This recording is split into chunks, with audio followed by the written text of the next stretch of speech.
নমস্কার, আমি প্রশান্ত। ইস্টবেঙ্গল লাভার্সের নতুন ভিডিওয়ে আপনাদের সকলকে স্বাগত। তো আজকে একটা আহ, নতুন বিষয়, যেটা খুব ইন্টারেস্টিং বিষয় নিয়ে আমি আলোচনা করব। আম, সেটা হচ্ছে ভারতীয় ফুটবল নিয়ে যে ডামাডোলটা চলছে এখন। 2-3 দিন ধরে আপনারা দেখতে পাচ্ছেন, খুব একটা অন্ধকারাচ্ছন্ন মুহূর্তের মধ্যে দিয়ে ভারতীয় ফুটবলটা যাচ্ছে, এবং সেখানে খুবই আনপ্রেডিক্টেবল হয়ে যাচ্ছে এবারে ফুটবল মরশুম নিয়ে। কখনো আলোর দিশা দেখা যাচ্ছে, আবার কখনো অন্ধকারাচ্ছন্ন হয়ে যাচ্ছে। তো কিছুদিন আগে আমরা ক্রীড়া মন্ত্রকের কাছ থেকে একটা আশ্বাস পেয়েছিলাম যে এবারের মতো আইএসএলটা হবে, এবং ক্রীড়ামন্ত্রী আইএসএল টিমের যে সিইও বা অফিসিয়ালদের ডেকে বলেছিলেন যে আপনারা নিজেদের টিম প্রিপারেশন করুন, এবং এবারে আইএসএল হচ্ছে। কিন্তু তারপরে কিছুদিন বল গড়িয়েছে কিছুটা, এবং তারপরে এখন যে আপডেট পাওয়া যাচ্ছে সেখান থেকেও কিন্তু নিশ্চয়তা কিছু পাওয়া যাচ্ছে না, এবং সন্তক থেকে এখন ক্লাবগুলোকে বলা হচ্ছে যে তারা যেন নিজেরা উদ্যোগী হয়ে এবারের মতো আইএসএলটা চালায়। তো সব দিক থেকেই কিন্তু এবার এই এখন যা পরিস্থিতি দাঁড়িয়েছে সেটা কিন্তু খুব মানে কি বলবো, খুবই আনপ্রেডিক্টেবল। কেউ কিছু আগের থেকে বলতে পারছে না এবারে আমাদের আইএসএলটা হবে কি হবে না। এবার মূল বিষয়টা একটু আসি, সেটা হচ্ছে যে দেখুন, এতদিন ধরে অনেক মিটিং মিছিল অনেক কিছুই হলো। আইএফএ বসেছে, এআইএফএ বসেছে, ক্রীড়ামন্ত্রক বসেছে, এবং যেটা আমরা দেখতে পারলাম যে 8 তারিখ কিন্তু এফএসডিএল এর সঙ্গে এআইএফএফ যে চুক্তি হয়েছিল 15 বছরের, সেটা এই মাসের 8 তারিখে সেটা এক্সপায়ার করে গেছে।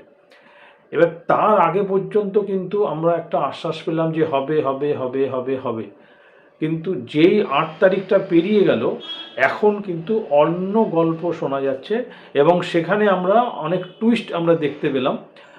এবং যেখানে আমরা দেখতে পাচ্ছি যে এই ক্লাব একটা জোট বাঁধলো, যারা নাকি একখানা জোটবদ্ধ অবস্থায় একটা 12-13টা ক্লাব জোট বেঁধে কিন্তু এআইএফএকে একটা চিঠি দিয়েছিল যে তারা এবারের মতো আইএসএলটা করতে চায়, জাস্ট লাইক ইপিএলের মতো। তো এবার সেখানে এআইএফএফকে একটা এআইএফএফের একটা পারমিশনের ব্যাপার থাকে যে তারা এতে রাজি কিনা, এবং সেই দিক থেকে দেখতে গেলে এআইএফএফের সঙ্গেও একটা বৈঠক হয়েছিল। যে চিঠি দিয়েছিল তার পরিপ্রেক্ষিতে এআইএফএফের পক্ষ থেকে কিন্তু সেই চিঠির উত্তর দেওয়া হয়। কিন্তু দেখা যাচ্ছে যে আজকে এসে এই ক্লাব জোট কিন্তু একটু অ্যাগ্রেসিভ মনোভাব নিয়েছে, এবং তারা ভীষণ অ্যাগ্রেসিভলি এখন দেখছি এটাকে নিয়ে মুভ করছে। তো সেখানেই একটু সন্দেহ দানা বাঁধছে, এবং এই যে তারা যেভাবে অ্যাগ্রেসিভলি মুভ করছে, সেখান থেকে একটা জিনিস পরিষ্কার হয়ে যাচ্ছে, সেটা হচ্ছে আমি যেটা দেখতে পাচ্ছি, এটা সম্পূর্ণ আমার মত, যে এআইএফএফের যে অস্তিত্বটা আছে সেটাই কিন্তু এখন সংকটে এসে দাঁড়িয়েছে, যে এআইএফএফ নিজেদের অস্তিত্বটাকে ধরে রাখতে পারবে কি না। তো এর পেছনে কিন্তু অনেক অনেক কিছু খেলা চলছে আমার যেটা মনে হয়, কারণ এতদিন কিন্তু সবাই চুপ ছিল, ক্লাব জোটগুলো কিন্তু সেইভাবে এতটা অ্যাগ্রেসিভলি এগোয়নি। কিন্তু 8 তারিখ 8ই ডিসেম্বর যেই মানে অতিক্রম করে গেল, তারপরেই কিন্তু আমরা দেখতে পাচ্ছি যে ক্লাব জোটগুলো কিন্তু অনেকটা অ্যাগ্রেসিভলি মুভ করছে, ইভেন তারা বলছে তারা সুপ্রিম কোর্টে পর্যন্ত যাবে। এখন এখানে এটা নিয়ে আমি একটু আমার বক্তব্য রাখতে চাইছি। 8 তারিখ পর্যন্ত কিন্তু ক্লাব জোট একদম চুপচাপ ছিল, এবং 8 তারিখের আগে ক্লাব জোট একখানা চিঠি দেয়, 13খানা ক্লাব একসঙ্গে চিঠি দেয় এআইএফএফকে, এবং সেই চিঠির যে বয়ানটা ছিল সেটা কিন্তু বকলমে এফএসডিএলকে সাপোর্ট করে সেই চিঠিটা ছিল, এবং মানে এফএসডিএল এর হয়ে তারা ঢাল ধরছে আর কি, এফএসডিএল এর হয়ে ক্লাব জোট কথা বলছে ওই চিঠিতে, যতটা বোঝা যাচ্ছে। কেন ওখানে এমন কিছু ওরা বক্তব্য রেখেছে যেটা এফএসডিএল এর বক্তব্য ছিল এতদিন ধরে। এবার আসল কথাটা হলো যে এই যে ক্লাব জোট বলছে যে আমরা নিজেরা আমরা এই লিগটা চালাবো, আইএসএলটা। এবার প্রবলেমটা কোথায় গিয়ে দাঁড়াচ্ছে? প্রবলেমটা হচ্ছে সুপ্রিম কোর্ট অলরেডি ভার্ডিক্টে বলেছে একটা ক্লজে যে এই আইএসএল ভারতবর্ষের ১ নম্বর টুর্নামেন্ট এবং এই টুর্নামেন্টটা করতে গেলে এআইএফএফকেই পরিচালনা করতে হবে এবং সেক্ষেত্রে এআইএফএফ স্পন্সর হিসেবে কোনো কোম্পানিকে নিয়ে আসতে পারে এবং সেই বেসিতে কিন্তু এআইএফএফ তাদের বিডিং প্রসেসটা করে এবং সেখানে তারা সেইভাবে সাড়া পায়নি। এফএসডিএলও এগিয়ে আসেনি বা অন্য কোনো কোম্পানি কিন্তু সেইভাবে এই এই বিডিংয়ে পার্টিসিপেট করেনি, যার ফলে এআইএফএফকে কিন্তু আবার সেই সুপ্রিম কোর্টের দ্বারস্থ হতে হয়েছে। এবার ক্লাব জোট যেটা চাইছে, আজকে ওদের যে বক্তব্যটা শোনা গেল, তাতে করে তারা বলছে যে আইদার এআইএফএফ সুপ্রিম কোর্টের যে ক্লজগুলো আছে সেগুলোকে অ্যামেন্ডমেন্ট করে পুরো ক্ষমতা কাউকে দিয়ে দিক এবং সেইভাবে নতুন করে টেন্ডার ডাকুক, নাম্বার ওয়ান। না হলে এআইএফএফ যেন ক্লাব জোটকে সেই পারমিশনটা দেয় যাতে এবারের মতো আইএসএলটা করা যায়। তো এবার বক্তব্যটা হচ্ছে যে ক্লাব জোট যে বক্তব্যটা রাখছে সেটা কি এআইএফএফকে সম্ভব? কেন এআইএফএফকে সুপ্রিম কোর্ট বলে দিয়েছে যে এই লিগটা তাদেরকেই পরিচালনা করতে হবে, তারা স্পন্সর জোগাড় করে তারা করতে পারে। এবার এইখানে কি এআইএফএফ এর এখতিয়ার আছে তাদের জেনারেল মিটিং ডেকে সেটাকে অ্যামেন্ডমেন্ট করা?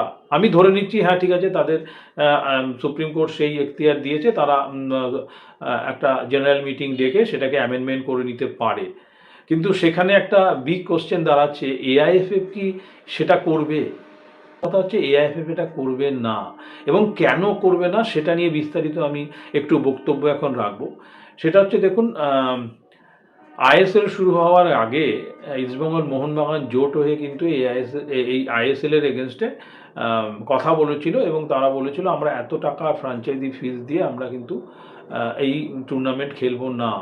সেটা তো একটা কারণ ছিল, কিন্তু তার পেছনে আর একটা বড় কারণ ছিল যে আমরা যদি কোনো স্পন্সরকে এনে এই আইএসএল টুর্নামেন্টে অংশগ্রহণ করি তাহলে কিন্তু আমাদের নিজেদের হাতে কোনো কিছু থাকবে না।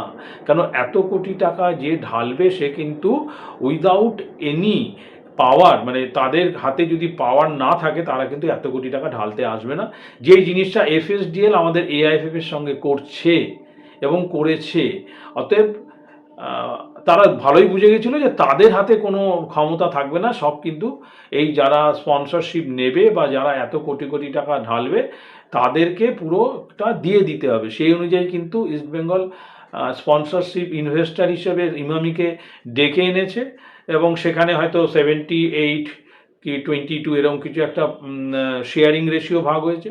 অপরদিকে মোহনবাগান সুপার জায়েন্ট কিন্তু মার্চ করেছে সঞ্জীব গোয়েঙ্কার কোম্পানি এটিকের সঙ্গে, এবং এটিকের সঙ্গে মার্চ করে তারা কিন্তু আমার মোস্ট প্রবাবলি 77 কি 23 এরকম কিছু একটা পার্সেন্টেজে শেয়ারিংয়ে তারাও কিন্তু সেই তাদের রাইটটা দিয়ে দিয়েছে গোয়েঙ্কাকে।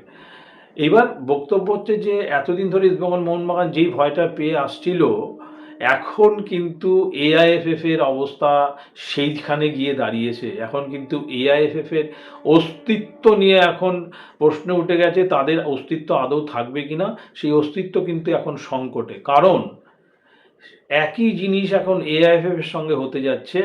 কেন এআইএফএফকে সুপ্রিম কোর্ট বলে দিয়েছে যে তোমাদের নিজেদেরকে পরিচালনা করতে হবে, তোমরা স্পন্সর হিসেবে কাউকে আনতে পারো, কিন্তু এত কোটি টাকা স্পন্সরশিপ যে দেবে সে কি নিজের হাতে ক্ষমতা না থাকলে দেবে?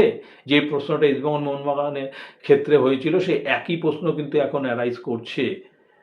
এবার প্রশ্ন হচ্ছে না, দেবে না, যেটা এফএসডিএল দেয়নি। এফএসডিএল এর প্রথম শর্তই ছিল যে আমি এত কোটি টাকা ঢালবো, সমস্ত ক্ষমতা আমার হাতে থাকতে হবে, number one. Number two, relegation থাকলে চলবে না। এই যে ক্ষমতায়ন, এই যে ক্ষমতার প্রতি যে দৌড়চ্ছে এরা, স্বভাবতই এত কোটি টাকা যারা দেবে তাদের হাতে থাকতেই হবে, যেটা ইস্টবেঙ্গল মোহনবাগানও ভুগে এসছে যে তাদেরকে 40 কোটি 50 কোটি টাকা দিতে হচ্ছে। তারা কেন ক্লাবের অফিসিয়ালদের কথায় তারা চলবে এবং ক্লাবের অফিসিয়ালদের কথায় তারা এতগুলো টাকা দেবে? সেম প্রবলেম কিন্তু এখন এআইএফএফ এর হয়ে দাঁড়িয়েছে এবং এআইএফএফ কিন্তু সেদিক থেকে তাদের অস্তিত্ব কিন্তু সংকটে এসে দাঁড়িয়েছে। এবার প্রবলেমটা অনেকটা কি হয়েছে, আমি যেটা মনে করছি এআইএফএফ খাল কেটে কুমির ডেকে এনেছে। কিভাবে? এবং এআইএফএফ রিলায়েন্স গোষ্ঠীকে দায়িত্ব দিয়েছিল ভারতীয় ফুটবলটাকে পরিচালনা করার জন্য, ঠিক আছে? এবার খুব ভালো, তার পরিবর্তে রিলায়েন্স কোটি কোটি টাকা দিয়েছে, 50 কোটি টাকা করে 15 বছর, 750 কোটি টাকা তারা খরচা করেছে, ঠিক আছে? এবার রিলায়েন্স ভারতীয় ফুটবল ফেডারেশনের অবস্থা বুঝে গেছে কি আছে, তো ওরা বুঝে গেছে যে আমরা যদি এটা পরিচালনা না করি ভারতীয় ফুটবল কেউ পরিচালনা করতে পারবে না।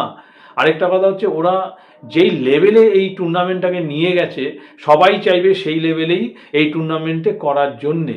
প্লাস এই এফএসডিএল এর কিছু ঘনিষ্ঠ ব্যক্তিদের কিন্তু এই ফ্র্যাঞ্চাইজি দেওয়া হয়েছে, তারা কিন্তু এফএসডিএল ছাড়া এই আইএসএল খেলতে রাজি না।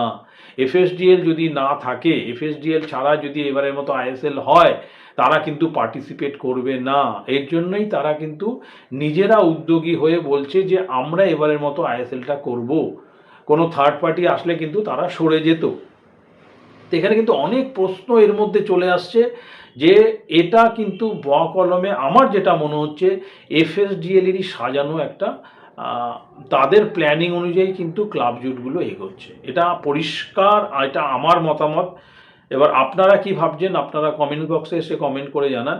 এফএসডিএল এর পরিচালনায় ক্লাব জোটগুলো চলছে এবং এফএসডিএল যেভাবে এদেরকে চালাচ্ছে এরা সেইভাবে চলছে, আগামী দিনেও সেইভাবেই চলবে।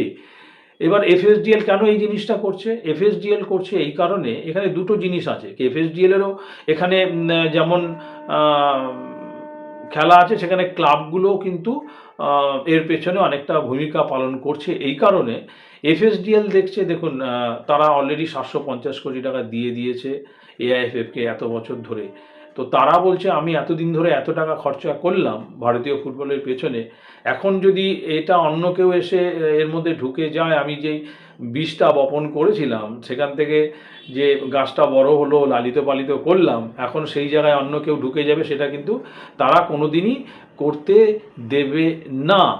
তো সেই দিক থেকে দেখতে গেলে আমার যেটা মনে হচ্ছে এফএসডিএল এই খেলাটা খেলছে ক্লাব জোটকে দিয়ে, যে যদি আইএসএল করতে হয় তাহলে আমি করব, না হলে কেউ করতে পারবে না। আর ক্লাবগুলোর এখানে কি ইন্টারেস্ট? ক্লাবগুলোর ইন্টারেস্ট হচ্ছে তারা বলছে আমরা 15 বছর ধরে এত টাকা খরচা করে টিম করলাম, টিম করে আমাদের ভাড়ার শূন্য, আমরা কোনো লাভই করতে পারলাম না। এখন যদি আমাদের ওপরে অন্য কোনো মানে স্পন্সর এসে যদি এই আইএসএলটা চালায় বা আইএসএলের সেই গরিমা যদি না থাকে, তারাও স্পন্সর পাবে না এবং তারাও কিন্তু আর এত কোটি টাকা খরচা করতে পারবে না। তো ওভারঅল কিন্তু এই দুয়ে দুয়ে চার হয়ে যাচ্ছে, যে ক্লাব এই ফ্র্যাঞ্চাইজি ক্লাবগুলোর যেমন নিজেদের ইন্টারেস্ট রয়েছে, তার সঙ্গে সঙ্গে এফএসডিএলেরও একটা নিজস্ব ইন্টারেস্ট রয়েছে। এই দুয়ে দুয়ে চার মিলে কিন্তু এখন যে খেলাটা শুরু হয়েছে সেই খেলাটা কিন্তু চলবে আমার মনে হয় কিছুদিন। এবং এবং এবং আমি খুব অবাক হয়ে গেলাম, তারা কিন্তু খুব অ্যাগ্রেসিভ হচ্ছে এবং এআইএফএফ এর ওপরে তারা কিন্তু একটা বিশাল চাপ সৃষ্টি করার চেষ্টা করছে। এবং যা শুনলাম তারা সুপ্রিম কোর্টে যাবে এবং তাদের বক্তব্য রাখবে। এখন এদের যেই প্ল্যানটা রয়েছে, আস্তে আস্তে এরা তো ভারতীয় ফুটবলের ফ্র্যাঞ্চাইজি নিয়ে ভারতীয় ফুটবলের টিম গঠন করে নিয়েছে।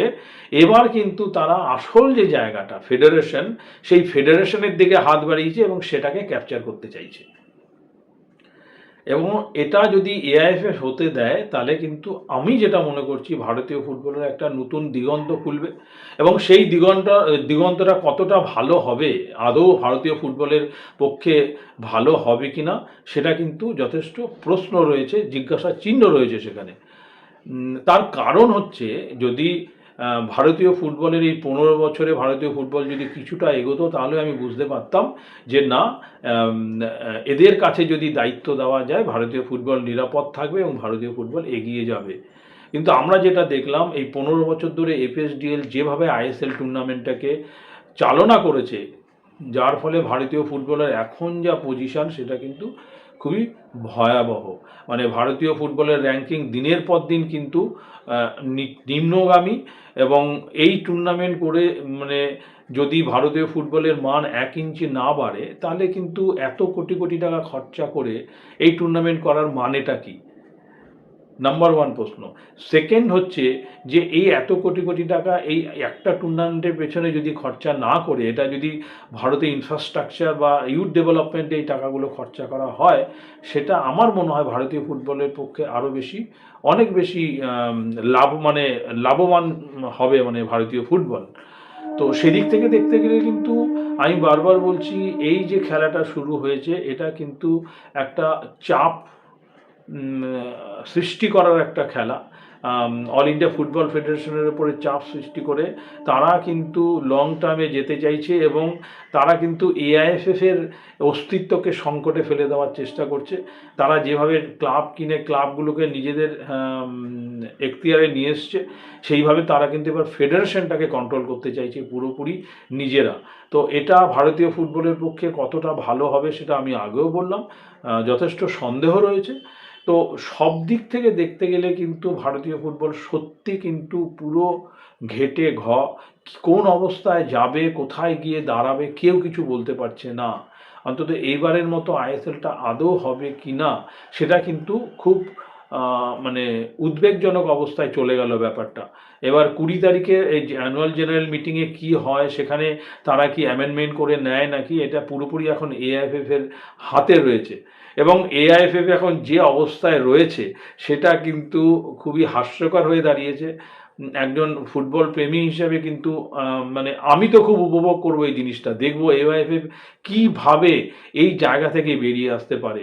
তারা যে ফাঁদের মধ্যে পা দিয়েছে সেই ফাঁদ থেকে তারা কিভাবে বেরিয়ে আসতে পারে সেটা কিন্তু খুব গুরুত্বপূর্ণ বিষয় হয়ে দাঁড়িয়েছে।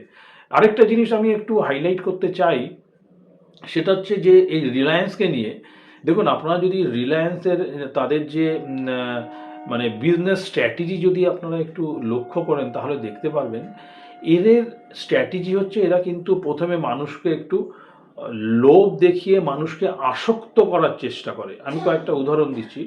যেমন ধরুন যখন আসলো, জি নেটওয়ার্ক যখন আসলো, তখন কিন্তু এরা বিনে পয়সায় প্রত্যেকটা মানুষের ঘরে ঘরে জিকে ঢুকিয়ে দিয়েছে, বলছে তোমরা এটাকে এনজয় করো। মানুষ কিন্তু এনজয় করেছে। এনজয় করার পর কিছু বছর পরে এখন কিন্তু তার উপরে তারা চার্জ বসিয়ে দিচ্ছে। ঠিক আছে, তার মানে কি, তারা প্রথমে নিজেদের পয়সাটা ইনভেস্ট করে সারা ভারতবর্ষে প্রত্যেকটা ঘরে ঘরে ঢুকে গেল। ভারতবর্ষ 150 কোটির দেশ, সেখানে প্রত্যেকটা ঘরে ঘরে অলমোস্ট 67% ঘরেও যদি ঢুকে যেতে পারে সেটা কিন্তু হিউজ একটা তাদের মার্কেটিং।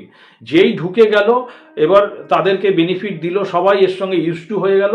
এবার আস্তে আস্তে তারা কিন্তু সেই সুতোটা টানতে শুরু করলো লাটায়ের। এতদিন কি করেছে তারা, লাটায়ের সুতোটা ছেড়েছে, এবার লাটায়ের সুতোটা তারা কিন্তু আস্তে আস্তে গোটাতে শুরু করেছে। এইবার কিন্তু ওরা এর ওপরে চার্জ বসিয়ে এবার আসল খেলাটা তারা শুরু করেছে। এদের হচ্ছে রিলায়েন্সের বিজনেস স্ট্র্যাটেজি। ঠিক সেইভাবে তারাও কিন্তু ভারতীয় ফুটবলটাকে একটা পণ্য হিসাবে দেখেছে। ঠিক আছে, তারা প্রথমে ভারতীয় ফুটবলে এই যে 750 কোটি টাকা বললাম, এই টাকাটা দিয়ে ভারতীয় ফুটবল মানে যে আমরা যেই লেভেলে ছিলাম সেই লেভেলটাকে এমন একটা জায়গায় উচ্চতায় নিয়ে চলে গেছে। তারাও জানে যে আমি এমন একটা উচ্চতায় নিয়ে যাব সেই লেভেলে কেউ কম্পিট করতে পারবে না। মানে রিলায়েন্স যে বিজনেসটা করে তাদের স্ট্র্যাটেজি হচ্ছে মনোপলি, যে আমি যেই বিজনেসে ঢুকবো আমি একা করব, আমার কোনো কম্পিটিটার থাকবে না। এই ভারতীয় ফুটবলটাকেও কিন্তু উনি সেই জায়গায় নিয়ে গেছে, এত পয়সা ঢেলেছে, এত পয়সা দিয়েছে, যেই জায়গায় নিয়ে চলে গেছে এখন কিন্তু তার কম্পিটিটার মার্কেটে নেই, কেউ কিন্তু এগিয়ে আসছে না ভারতীয় ফুটবলকে স্পন্সর করার জন্য। এটা সেই একই স্ট্র্যাটেজি কিন্তু তারা খাটিয়েছে ভারতীয় ফুটবলের ক্ষেত্রে। সেম জিনিস আমি দেখতে পাচ্ছি ভারতীয় ক্রিকেটের ক্ষেত্রেও তারা কিন্তু অনেকটা সেইভাবে করেছে। এখন আমি কালকেই জানতে পারলাম যে তারা নাকি ভারতীয় ফুটবলের ব্রডকাস্টিং থেকে উইথড্র করে নিয়েছে, তারা আর চালাতে পারবে না, তাদের নাকি কত হাজার কোটি টাকা লস হয়েছে। সেম জিনিস দেখুন জিও হটস্টারের মারফতে তারা কিন্তু ঘরে ঘরে ঢুকে গেল এবং তারা কিন্তু বিনে পয়সায় প্রত্যেকটা সিরিজ দেখালো, ওয়ার্ল্ড কাপ দেখালো, প্রত্যেকটা ক্রিকেট টুর্নামেন্টে তারা কিন্তু বিনে পয়সায় সব কিছু দেখালো, সেখানে কিন্তু কোনো চার্জ নিল না। হোয়ারাজ আপনি যদি সনি দেখেন, সনিতে যখন কোনো খেলা দেখাতে যাচ্ছে সেখানে কিন্তু আপনার থেকে চার্জ নিচ্ছে। আপনি যদি ফিন কোডে কোনো খেলা দেখতে যান সেখানে কিন্তু আপনার থেকে চার্জ নিচ্ছে। এসএসসিএনে যদি আমরা কলকাতা লিগ দেখতে যেতাম সেখানে কিন্তু পাস নিতে হতো আমাদের। ওয়ারাস জিও স্টারে খেলা হলেই কিন্তু লোকে থেকে 1 পয়সা নেওয়া হতো না। এটা মানুষের মনের মধ্যে তারা কিন্তু এমনভাবে ঢুকে গেছে যে কোনো খেলা হলেই জিও স্টারে দেখা হচ্ছে এবং লোকে বিনা পয়সায় দেখছে। এই যে মানুষের সঙ্গে ইউজ টু হয়ে গেছে, এইবার ইউজ টু হওয়ার পরে এইবার কিন্তু ভারতীয় ক্রিকেট কন্ট্রোল বোর্ড থেকেও তারা সরে আসার চেষ্টা করছে। সরে আসার চেষ্টা মানে তারা তাদেরকেও বকলমে একটা মানে তাদের বিজনেস স্ট্র্যাটেজির মধ্যে ঢুকিয়ে নেওয়ার চেষ্টা করছে। যেটা আমি আগে বললাম, মনোপলি বিজনেস, যারা ওরা যে কোনো বিজনেসে ঢুকবে সেখানে ওরাই রাজ করবে আর আশেপাশে কোনো কম্পিটিটরকে থাকতে দেবে না। এটা হচ্ছে ওদের মেন বিজনেস স্ট্র্যাটেজি। তো এরা কিন্তু আস্তে আস্তে ফুটবলের সঙ্গেও করলো, ক্রিকেটের সঙ্গেও করতে চলেছে এবং ক্রিকেটে হয়তো বিসিসিআই এটাকে মানিয়ে নিতে পারবে, কেন এখন বিসিসিআই যে অবস্থায় আছে ফাইন্যান্সিয়ালি, আমার মনে হয় তারা হয়তো এটাকে মানে ওভারকাম করে নিতে পারবে। কিন্তু ভারতীয় ফুটবল ফেডারেশনের যে অবস্থা তাতে কিন্তু তাদের পক্ষে এটা সম্ভব হচ্ছে না এবং তাদের এই জন্যই কিন্তু এই এফএসডিএল এই জিনিসগুলো আরও করার সাহস পাচ্ছে এবং তারা কিন্তু ক্লাব জোটগুলোকে আরও অ্যাগ্রেসিভলি এগিয়ে দিচ্ছে যে তোমরা যাও। এফএসডিএল হলে কিন্তু মানে ক্লাব জোটে কিন্তু ব্যাটটা ধরেছে বকলমে, তারাই কিন্তু ব্যাটিংটা করছে, পেছনে এফএসডিএল তাদেরকে মদত দিচ্ছে। তো আমি মনে করি এটা কিন্তু ভারতীয় ফুটবলের পক্ষে একটা খুব মানে কি বলবো গুরুত্বপূর্ণ দিক। এখন যদি আলটিমেটলি এআইএফএফকে ছাড়তেই হয় এবং সেটা যদি ক্লাব জোটের আন্ডারে চলে যায়, সেটা ভারতীয় ফুটবলের ক্ষেত্রে কতটা ভালো হবে সেটা কিন্তু আমি এর আগেও বললাম যথেষ্ট সন্দেহের অবকাশ আছে। কেন আমাদের পাস্ট এক্সপিরিয়েন্স থেকে আমরা যেটা দেখেছি ভারতীয় ফুটবলে 1 ইঞ্চিও এগোয়নি। তো সেদিক থেকে দেখতে গেলে কিন্তু এআইএফএফ এখন তাদের অস্তিত্ব কিন্তু সংকটে দাঁড়িয়ে গেল। যেটা ইস্টবেঙ্গল মোহনবাগান এতদিন ভয় পাচ্ছিল সেটাই কিন্তু এআইএফএফের এখন আঙিনায় ঢুকে গেল, মানে দরজায় নক করছে। এবং আমি বলবো এআইএফএফ কিন্তু খাল কেটে কুমির ডেকে এনেছে এবং সেখান থেকে কিভাবে এখন রক্ষে পায় তারা সেটা কিন্তু অধীর আগ্রহে বসে আছি তারা কিভাবে এই জিনিসটাকে হ্যান্ডেল করে। তো ওভারঅল দেখতে গেলে ভারতীয় ফুটবল কিন্তু সত্যি খুব মানে সংকটের মধ্যে দিয়ে যাচ্ছে এবং এই অচলাবস্থা কাটবে কি না সেটা কিন্তু এখন লাখ টাকার প্রশ্ন। তো যতদিন যাচ্ছে ক্রমশ আমরা কিন্তু আরও বেশি হতাশগ্রস্ত হয়ে পড়ছি, কেন সামনে কোনো আর টুর্নামেন্ট নেই এবং যদি এখন এই আইএসএলটা না হয় তাহলে কিন্তু এই বছরের মতো ফুটবল ক্যালেন্ডার মোটামুটি শেষ। আবার সেই ইলেকশনের পর আবার সেই একই রকম কিন্তু প্রসেস হবে, সেখানেও কিন্তু আবার বিডিং করে আবার করতে হবে। কিন্তু ওই পয়েন্ট যদি অ্যামেন্ডমেন্ট না হয় আমার মনে হয় না কোনো সংস্থা এগিয়ে আসবে ভারতীয় ফুটবলকে সাহায্য করার জন্য। তো খুবই সংকটময় অবস্থায় রয়েছে ভারতীয় ফুটবল। এই অবস্থা থেকে কিভাবে বাঁচতে পারে সেটা কিন্তু আগামী হয়তো কিছুদিনের মধ্যে খোলসা হয়ে যাবে। তো 20 তারিখের এই মিটিংটা কিন্তু খুবই গুরুত্বপূর্ণ হতে যাচ্ছে ভারতীয় ফুটবলের ক্ষেত্রে। তো আজকের ভিডিও এইটুকুনি। নমস্কার, শুভরাত্রি, ভালো থাকবেন।